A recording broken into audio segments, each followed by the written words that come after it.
Ketchel-Greb Era. In the first middleweight boxing era, starting in 1908, champions often fought 10 or more times a year. Back then, long gaps between fights weren't an option. Inactivity meant newspapers would stop covering them, and champions quickly lost public relevance. Unlike today, when most title holders fight only once or twice a year. Stanley Ketchel followed that expectation better than anyone. In 1908, he fought 12 times, becoming the division's central figure almost entirely through constant activity. His reign was short. In 1910, at age 24, his life was tragically taken outside the ring, and the division moved on almost immediately. After Ketchel, the middleweight division had no dominant champion until Hagler Greb emerged. Greb became the defining figure of the newspaper decision era. During this period, many fights had no official judges, so newspapers scored bouts from ringside and published their own winners. Those verdicts determined a fighter's reputation and standing. Greb thrived in that system through sheer volume. Over a career that ran from 1913 to 1926, he fought nearly 300 times, sometimes multiple times in a single month. In 1919 alone, he reportedly fought 45 times. Greb also fought outside the middleweight division. Weight classes were loosely enforced at the time, and elite fighters regularly crossed divisions. Gene Tunney, who later became heavyweight champion, lost to Greb in 1922, and then won their 1923 rematch at Madison Square Garden that went 15 rounds and ended by decision. In 1921, Greb lost sight in one eye. He concealed the injury by memorizing the eye chart used in basic exams, which allowed him to keep getting cleared to fight. He went on to compete in well over 40 more bouts before retiring. Zale, Graziano Era. From 1946 to 1948, the middleweight championship revolved around a trilogy between Tony Zale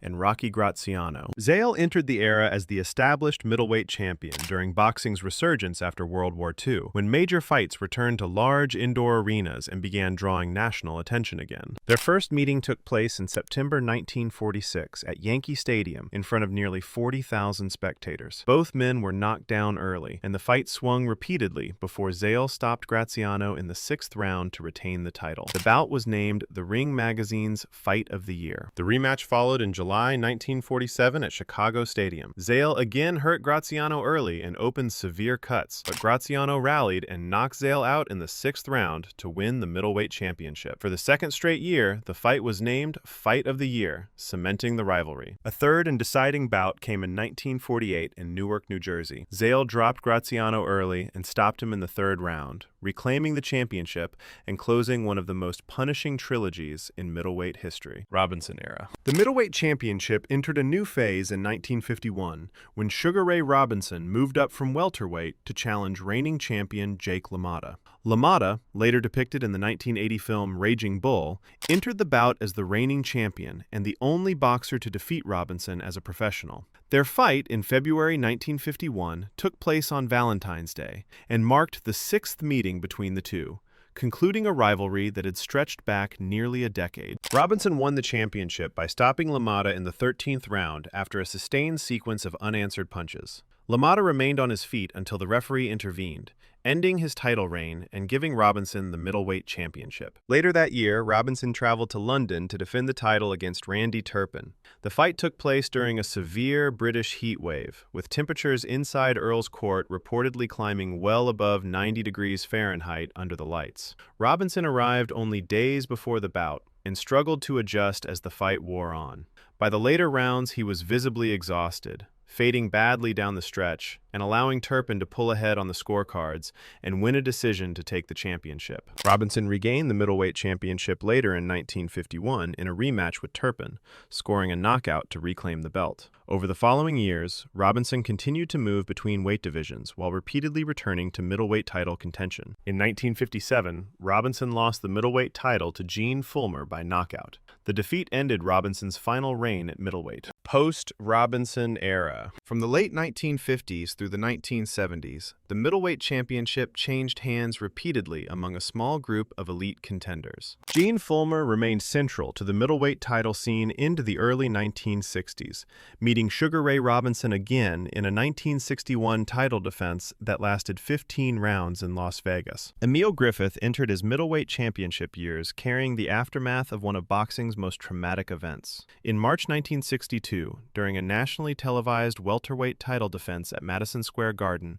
Griffith trapped Benny Paret against the ropes late in the 12th round and landed a prolonged series of unanswered punches. The referee stopped the fight, but Paret collapsed shortly afterward and died 10 days later from brain injuries. Griffith continued his career after the incident, moving between divisions and later capturing the middleweight title. The middleweight division's center of gravity shifted outside the United States during later into the 1960s.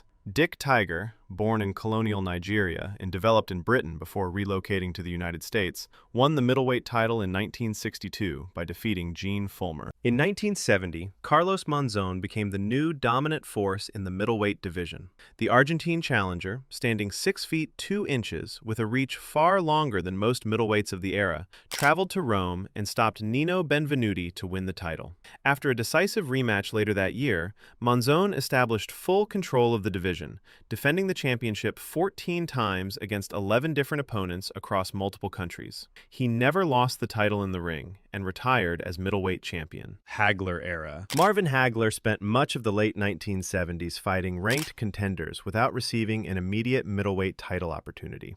During this period, he became involved in a dispute with athletic commissions over how his name was announced. After repeatedly being introduced without his nickname, he legally changed his name to Marvelous Marvin Hagler, forcing officials to use it in bout announcements and official records. In 1979, Hagler challenged Vito Antuofermo for the middleweight title. The bout ended in a draw, with Antuofermo retaining the championship, so Hagler remained a top contender and had to wait for another title opportunity. Later that year, he faced Alan Minter and captured the middleweight championship, beginning a reign during which he defended the title against ranked challengers. One of Hagler's early title defenses took place on September 27, 1980, in London against Alan Minter. Hagler stopped Minter in the 3rd round, prompting spectators to throw bottles, coins, and other debris into the ring. Police had to escort Hagler from the arena under protection due to the hostile crowd. Additional defenses followed against a mix of divisional contenders and established champions moving up in weight. Hagler faced Wilfred Scipion before accepting a challenge from Roberto Duran, a former lightweight and welterweight champion seeking a middleweight title opportunity. The most volatile defense of Hagler's reign came against Thomas the Hitman Hearns in 1985. Hearns entered the fight with a broken right hand, an injury confirmed afterward, but still threw it repeatedly from the opening bell. Both fighters abandoned defense and exchanged punches immediately. Hagler suffered a deep cut on his forehead early in the bout, and Hearns was stopped in under 3 minutes. Hagler's championship reign concluded with a title defense against Sugar Ray Leonard, who returned from a 3-year retirement to challenge for the belt. The fight lasted 12 rounds and ended in a split decision awarding Leonard the middleweight championship. Hagler retired immediately afterward without pursuing a rematch. Hopkins Era. Bernard Hopkins became the central figure of the middleweight division in the mid-1990s, after a long climb through contenders and an early career loss that left him outside the title picture. Before reaching championship level, Hopkins served nearly 5 years in prison and turned professional after his release, leaving him older than most contenders when he won his first title. In 1995, he captured the IBF Middleweight Championship by defeating Segundo Mercado in a rematch, beginning a title run that would last a decade. At the time, the middleweight titles were split across multiple sanctioning bodies, and no single champion controlled the division. Hopkins stepped into the spotlight during one of boxing's most divided eras, with belts and networks all over the place. Top contenders and champions were tied to different promoters, making unification fights difficult to arrange. As a result, he defended the IBF title repeatedly against mandatory challengers that most casual fans had never heard of. Even as the division's longest-serving champion, crowds sometimes booed him, frustrated that the fights didn't feel worthy of his status. In 2001, Hopkins entered a tournament-style series of unification fights designed to consolidate the middleweight titles. He defeated Keith Holmes to add the WBC belt and later faced Felix Trinidad, who entered the bout as an undefeated champion in major pay-per-view draw. Hopkins stopped Trinidad late, capturing the WBA title and gaining control of 3 major belts simultaneously. Following the Trinidad bout, Hopkins continued defending his unified championship against ranked challengers. In 2004, he faced Oscar De La Hoya, a multi-division superstar moving up from 154 pounds in one of the biggest middleweight bouts in years, drawing over 1.25 million pay-per-view buys. De La Hoya entered as a heavy favorite, but Hopkins systematically broke him down, controlling the pace and landing precision counters. In the 9th round, a crushing left hook to the body ended the fight, marking one of the most decisive and memorable victories of Hopkins' career and cementing his legacy as a pound-for-pound great. Hopkins defended the middleweight title into his late 30s. In 2005, he lost a decision to Jermaine Taylor, ending a remarkable title reign of over 10 years. Martínez Era. Sergio Martínez emerged as a leading middleweight title holder at the end of the 2000s, after building a reputation by defeating established champions. In 2010, he captured the WBC middleweight title by stopping Kelly Pavlik, ending Pavlik's troubled reign during a period marked by inactivity and inconsistent performances. Martínez's championship tenure was often interrupted by long gaps between defenses, caused by injuries, contract disputes, and negotiations over mandatory challengers. During this time, attention increasingly turned to high-profile figures from lower weight classes, including Miguel Cotto, a seasoned multi-division champion, and Julio Cesar Chavez Jr., the son of a Mexican boxing legend carrying enormous legacy pressure. In 2012, Martínez faced Chavez Jr. in a highly anticipated matchup. While Martínez controlled most of the fight with speed and precision, Chavez Jr.'s late-round surge included multiple knockdowns, creating dramatic tension before Martínez secured a decision. The bout tested Martínez against a fighter backed by intense media hype and legacy expectations. By 2014, Martínez defended the title against Cotto at Madison Square Garden, entering the ring with chronic knee injuries that severely limited his mobility. Cotto, who had previously faced Floyd Mayweather Jr. in 2012, used his skill and power to stop a diminished Martínez and claim the middleweight crown. Golovkin-Álvarez Era. Gennady Golovkin emerged as the dominant middleweight force in the early 2000s after a long build-up through secondary titles and mandatory defenses. A decorated amateur, Golovkin had won a silver medal at the 2004 Olympics and quickly gained a reputation for his power, precision, and toughness, earning the nickname Triple G. By 2014, he held both the WBA and IBO middleweight titles and defended them regularly against ranked contenders, steadily building a reputation as the division's most feared champion. Even though his quiet demeanor and refusal to trash talk made him less of a mainstream draw compared to boxing's flashier stars. Saul Canelo Álvarez entered the middleweight picture as one of the sport's brightest young stars. Already a multi-division champion, Canelo had won belts at junior middleweight and light middleweight,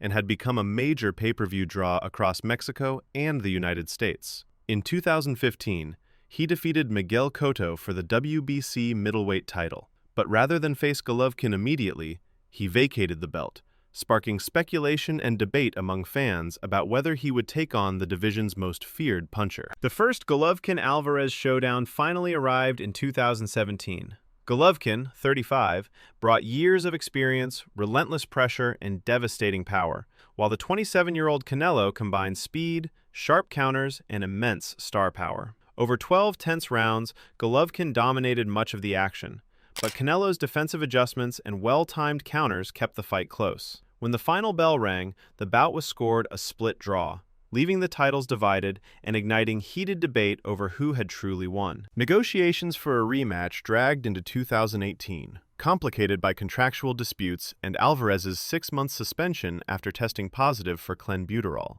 When the rematch finally took place later that year, Canelo adjusted his strategy, targeting Golovkin's body and controlling key rounds. The fight ended in a majority decision win for Canelo, handing Golovkin his first professional loss and setting the stage for one of boxing's most talked-about rivalries. Riyadh Season Era. After 2020, many major middleweight fights were organized around Saudi-backed event cards rather than regular title schedules. Matchups were often set based on availability and event timing instead of mandatory rankings. Not to be confused with his twin brother Jermell, the light middleweight champion, Jermall Charlo held the WBC middleweight title for several years but fought infrequently, leaving fans frustrated at a champion rarely tested. In 2023, he returned with a catchweight fight against Jose Benavidez Martínez Jr., winning decisively, but the title wasn't on the line. In the same period, the IBF and WBO belts were held by Janibek Alimkhanuly, a technically precise counterpuncher who, despite controlling multiple championships, struggled to secure unification fights or marquee opponents, leaving him as a ghost champion. High-profile matchups often centered on fighters with strong personalities. Chris Eubank Jr., known for his flamboyant style and public persona, remained a draw even without a title. His April 2025 bout against Conor Benn delivered a brutal 12-round grudge match, marked by heavy exchanges, a clash of heads opening a cut, and both fighters hitting the canvas during a clinch in round 3. Eubank Jr. ultimately won by unanimous decision, 116 to 112 on all 3 cards. The win improved his professional record to 35-3, reinforcing his status as one of Britain's top middleweights. The division also saw selective returns from veterans. Gennady Golovkin defended his IBF belt in late 2020, then traveled to Japan in 2022 for a unification bout with Ryota Murata, winning by 9th round TKO. Later that year, he challenged Canelo Alvarez for the undisputed super middleweight championship, losing by unanimous decision. Though selective as they were, these high-stakes bouts kept him at the center of the division's biggest storylines. Meanwhile, Canelo Alvarez moved between middleweight and super middleweight, headlining major cards including a 2024 victory over Munguia and a unified title win in Saudi Arabia in 2025. He later faced Terence Crawford, losing by unanimous decision in a high-profile showdown that saw Crawford claim the undisputed super middleweight crown.